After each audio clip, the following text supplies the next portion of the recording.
The smell of pecan pie used to mean everything was right in the world. My late wife, Carol, made it every Thanksgiving without fail, 2 pies. Always 2, because she said one was never enough for a house full of people who loved each other. She'd start the night before, filling the kitchen with the warm, buttery smell of brown sugar and toasted nuts, humming something low and tuneless while she worked. I would sit at the kitchen table with a cup of coffee and watch her, thinking I was the luckiest man alive. That kitchen, that smell, that woman, it was the whole of everything I needed. Carol passed 6 years ago. Pancreatic cancer, 11 weeks from diagnosis to the end, which the doctors said was mercifully fast, though nothing about watching your wife disappear in front of you feels merciful. After the funeral, after the neighbors stopped bringing casseroles and the sympathy cards stopped arriving, I was left alone in a house that still smelled faintly like her, in a life that had been built entirely around another person and now needed to be rebuilt from scratch. My son, Ethan, was 31 then. He lived 40 minutes away in Plano with his wife, Serena, who he had married 2 years before Carol got sick. I want to be fair when I talk about Serena, because I know I am not a neutral party. But the truth is that even before everything that happened, she and I had never found our footing with each other. She was pleasant enough at holiday dinners, careful and polished in the way that people are when they are performing warmth rather than feeling it. She called me Gerald, in a tone that somehow always managed to sound like a mild correction. And she had a way of talking about her own family, her parents, her childhood home in River Oaks, her father's business that made everything else in the conversation feel slightly provincial by comparison. Ethan adored her. That much was clear, and I never faulted him for it. He was my son, and she made him happy, and for a long time I told myself that was enough. After Carol died, Ethan called every Sunday. He came by for dinner when he could. In the first year of my grief, he was genuinely good to me, and I held on to that. We had always been close in the uncomplicated way that fathers and sons can be, when neither of them needs much from the other, easy, comfortable, based on years of watching football together and not talking about anything important. I was good at that kind of love. I understood it. I did not always understand the other kinds. When Ethan called me in the spring of the following year to tell me that he and Serena had found a house they wanted to buy, I was happy for them. When he mentioned, carefully, that they were slightly short for the down payment, I didn't hesitate. I wrote a check for $42,000 and told him it was a gift, not a loan, because I didn't want money sitting between us like a ledger. Carol would have done the same. The house was beautiful, a 4-bedroom in a good school district, the kind of place you buy when you're thinking about the future. Their son, my grandson Owen, was born the following January. He came into the world on a Tuesday morning, and I drove to the hospital so fast I got a speeding ticket on the tollway, which I kept in my wallet for years afterward because it made me laugh.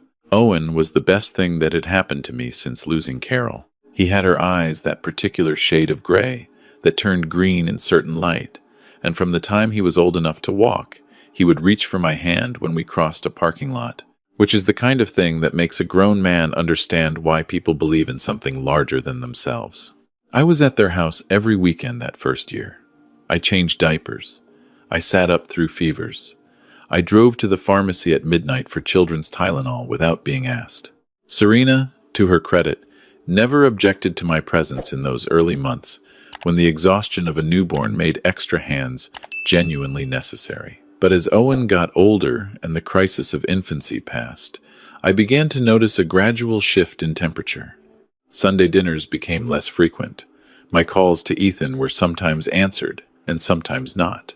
When I visited, Serena was always polite, always composed, but there was a quality to her politeness that made me feel like a guest who had overstayed his welcome without ever being told the checkout time. I told myself I was imagining it. Grief does strange things to a person's sense of how they are perceived. I had spent enough time alone in the years after Carol died to have developed a slight paranoia about being a burden, and I knew that about myself, and I tried to account for it. I kept being useful in the ways I knew how to be. When Ethan mentioned that they were stretched thin, the mortgage, the daycare, Serena's car payment, The general, expensive machinery of modern life, I started transferring money into their account on the first of every month.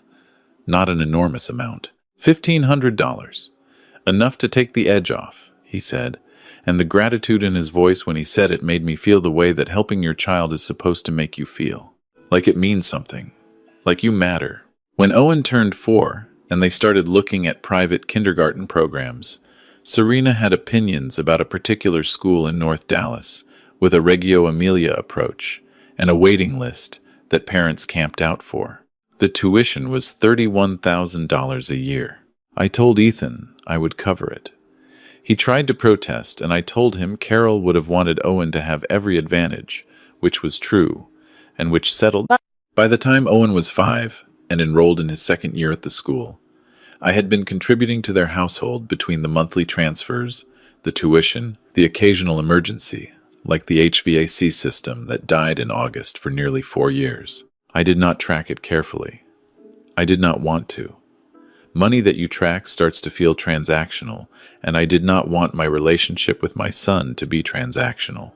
I wanted it to mean something beyond what either of us could put on a spreadsheet. It was my accountant, Raymond, who finally sat me down. He pulled up the numbers without editorializing and laid them in front of me across a conference table in his office in Richardson. I looked at the total for a long time without speaking. Over 4 years, between the down payment, the monthly contributions, and the tuition payments, I had given or was actively paying out close to $320,000. Raymond watched my face and said nothing, which was the professional thing to do. I drove home slowly and sat in Carol's chair by the living room window, the one she used to read in, and I tried to figure out how I felt about the number. The honest answer is that the number itself didn't disturb me as much as the question it raised, which was this: at what point was I helping my son build a life? And at what point was I simply paying for a life that he and his wife had decided to have, regardless of whether they could actually afford it? I had seen Serena's wardrobe. I had seen the vacations. I had seen the way she talked about her parents' home in Houston, the housekeeper, the gardener, the annual trip to Italy with her mother and her aunts. Serena had grown up in a world where money was ambient, something that existed in the background without requiring discussion, and I think she had simply imported that world into her marriage without fully examining who was underwriting it. Her father, a man named Douglas, who wore a Patek Philippe watch and had the careful, assessing eyes of someone who had made a great deal of money by paying close attention to other people's weaknesses, had never once offered to contribute to his daughter's household expenses. I know because Ethan told me once, almost in passing, that he had brought it up with Serena early in their marriage, and she had told him it wasn't something her family did. What her family did, apparently, was provide the appearance of financial substance without the substance itself. I sat with all of this for several weeks and did nothing, because doing nothing had always been my preferred approach to complicated feelings. Carol used to say I could outweight a glacier, and she wasn't wrong. And sometimes that patience was wisdom, and sometimes it was just avoidance wearing patience's clothes. Then came the Thursday evening in early October, when Ethan called. He started with small talk, which he rarely did with me, and I noticed it but said nothing. He asked about my golf game, about a neighbor of mine whose name he had never remembered before, about whether I had seen a particular movie that had come out recently. I answered the questions and waited. "Dad," he finally said, "I need to talk to you about Thanksgiving." "Okay," I said. "Serena's parents are coming in from Houston this year. Her whole family. Actually, her brother and his wife. Her aunt from New Orleans. The cousins." He paused. "It's going to be a full house." "That sounds nice," I said. "I can bring the sweet potato casserole. Carol's recipe. Owen loves it." There was a silence that lasted long enough to have its own weight. "Dad." His voice had changed. Lower, careful. The voice of someone delivering information they have rehearsed.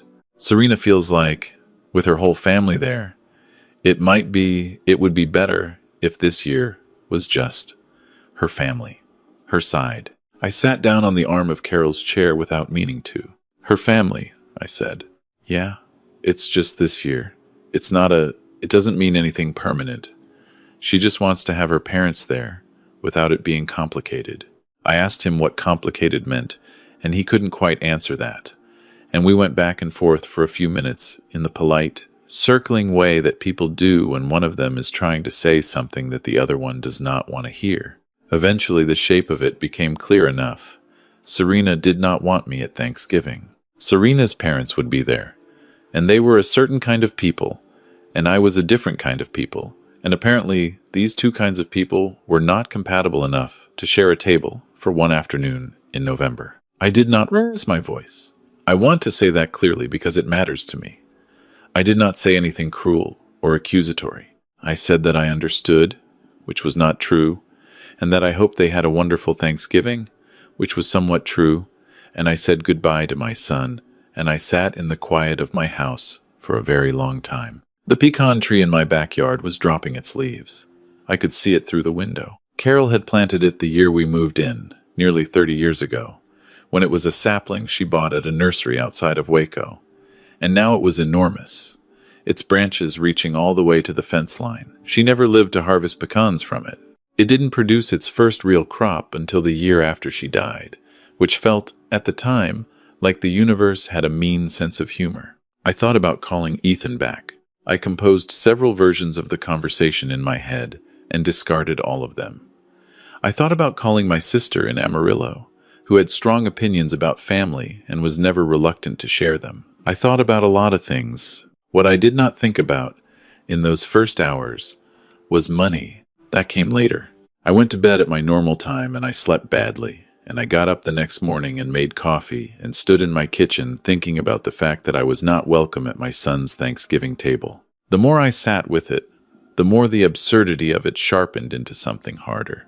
Serena's family was coming. Douglas, with his Patek Philippe watch, who had never contributed $1 to the household that I was quietly subsidizing. Her mother, Margaret, who had visited once and spent the entire time talking about a kitchen renovation. The brother and his wife, and the cousins, and the aunt from New Orleans. All of them welcome at a table in a house that I had helped purchase, at a gathering that would be funded in no small part by money that moved from my bank account to my son's on the first of every month. I called Raymond that afternoon and asked him to pull the full accounting again. I wanted to see all of it in one place, clearly organized. He sent it over by email, and I printed it out and sat at my kitchen table and read through it the way you read something you are going to have to make a decision about. The monthly transfers, the tuition payments, now in their second year, the down payment, the new water heater last spring, the plane tickets to San Diego for their anniversary that I had offered because I wanted them to have a weekend alone, which in retrospect felt like a different kind of gesture than it had at the time. I thought about Owen, whose gray-green eyes and small hand in parking lots had become the organizing fact of my emotional life since Carol died. I thought about the school he was in, the one with the waiting list and the Reggio Emilia approach, with the teachers who knew his name and the courtyard where the kids learned to garden. I thought about the conversation I'd had with Ethan 6 months earlier, when I'd told him I would cover Owen's tuition through the end of elementary school. Ethan had said, with genuine feeling, "Dad, I don't know what we'd do without you." I had been moved by that. I had let myself be moved by it. I did not make any calls that day. I did not send any emails. I sat with the accounting and I thought about what Carol would have done, which I knew was not necessarily a reliable guide because Carol was a more patient person than I am and a more forgiving one, but she was also not a person who allowed herself to be taken for granted, and she had a sharp and unsentimental understanding of the difference between generosity and being used. I thought she would have done what I did. The following Monday, I called the school's billing office and told them I would no longer be making payments on Owen's account.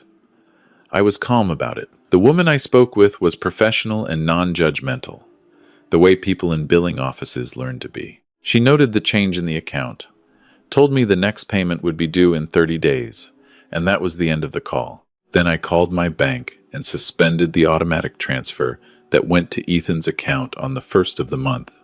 I did not call Ethan. I did not send a message. I went about my week golf on Tuesday, dinner with my sister who happened to be passing through, a library book I'd been meaning to finish for 3 weeks. I slept better than I had in a while, which surprised me slightly and then didn't. Thanksgiving came and went. I drove to Amarillo and had dinner with my sister's family, which was loud and chaotic in the way that large families always are, and I ate too much and watched football and played cards with my nephews until midnight, and it was, honestly, a better Thanksgiving than I had expected. My phone showed 2 texts from Ethan that day. "Happy Thanksgiving, Dad." And then, 2 hours later, "Hope you're doing okay."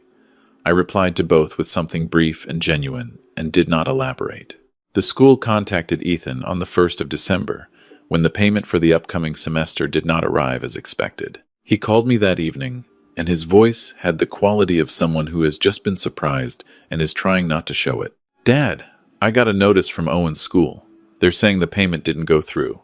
"That's correct," I said. "I canceled the payment." A pause. "What? Why?" "I've been thinking about my finances," I said. "I've decided to make some adjustments." "What does that mean?" "Owen's enrolled. He has a spot in the spring semester. They're going to give it away if we don't pay." "I understand that," I said. "You and Serena will need to make arrangements." Another pause. Longer this time. I could hear him working through it on the other end. The calculations happening in real time.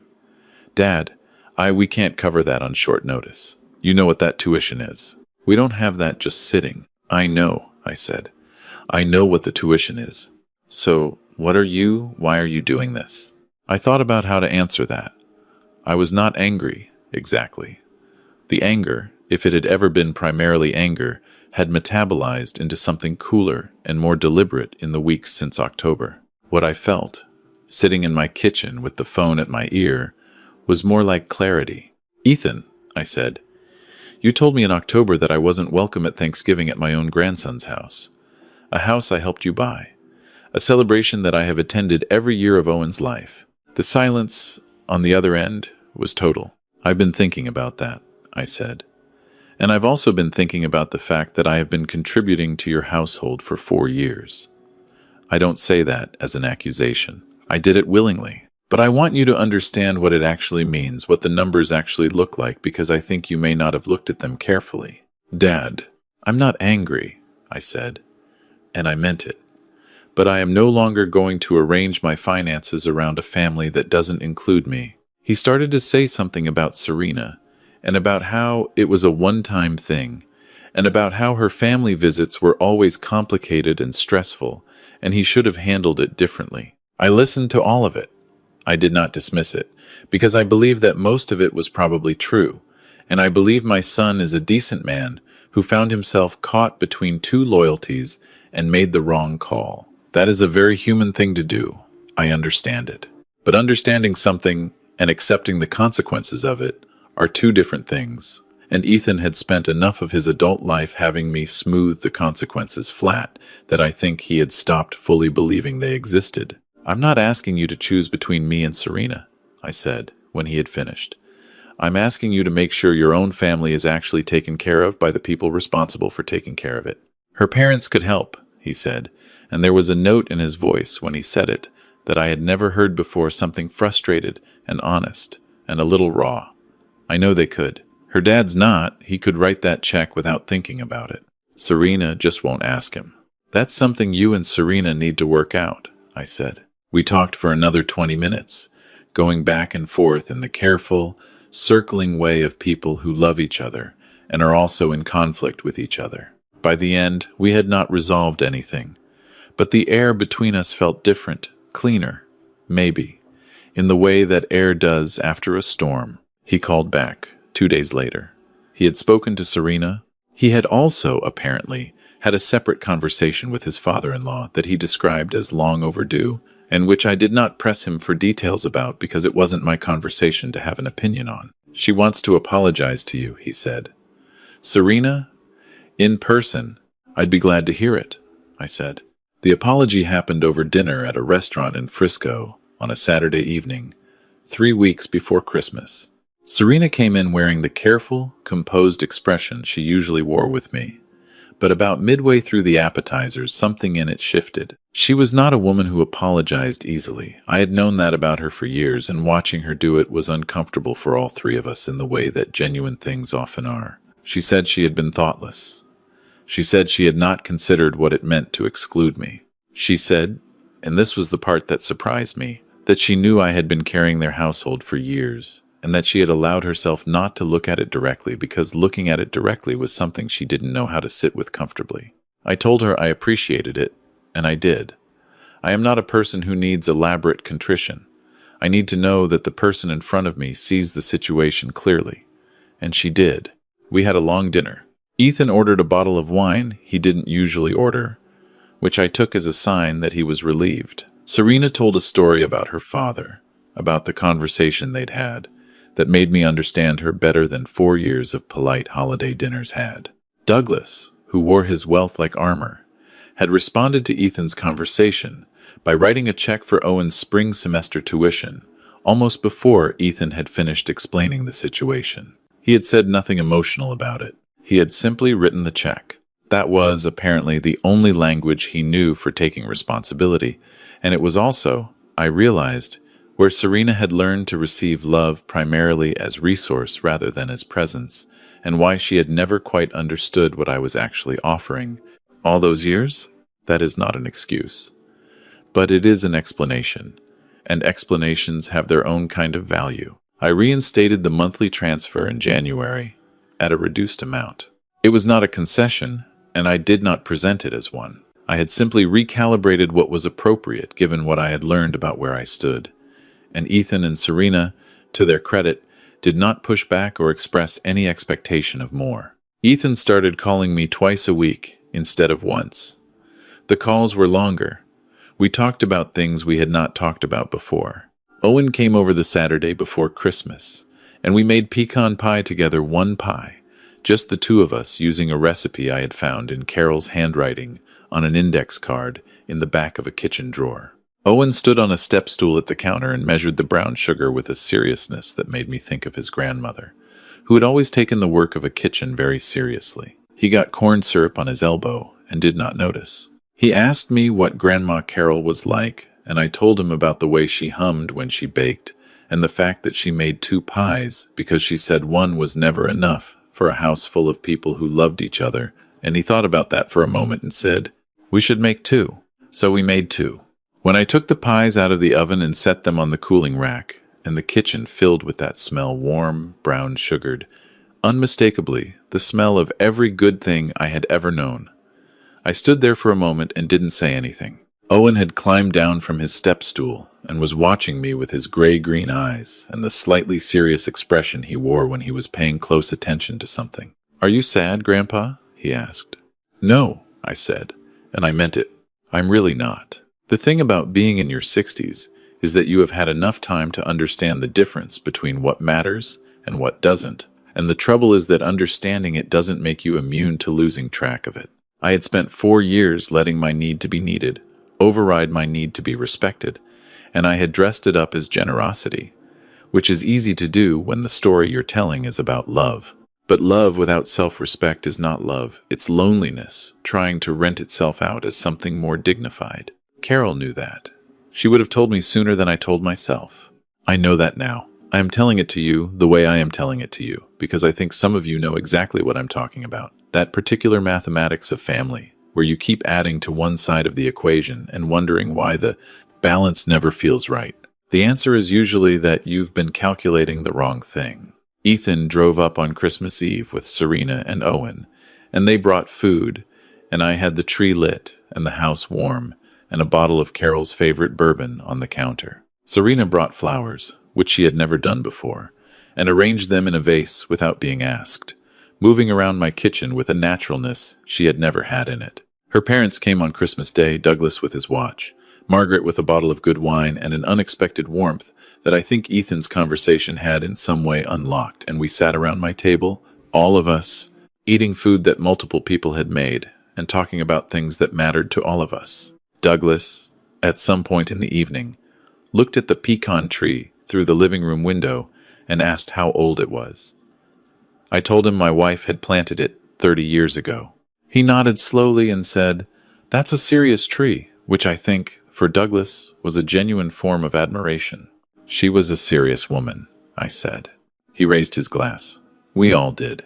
Owen fell asleep on the couch at 9 o'clock with his head on my knee, and I stayed where I was for a long time after he fell asleep, one hand on his back, Watching the lights on the tree, Carol had always insisted needed real bulbs and not LED. Feeling the particular quiet of a house that is full of people you love. I thought about what I had almost let happen, how close I had come to continuing down a road that looked like generosity, but led somewhere much lonelier. I thought about my accountant Raymond, who had never said a single judgmental word about any of it, but had put the numbers in front of me with the quiet confidence of a man who trusts facts to speak for themselves. I thought about the phone call in October, and the silence after it, and the pecan tree dropping its leaves in the backyard, while I sat in Carol's chair and figured out what I actually believed. I did not come to any grand conclusions that Christmas.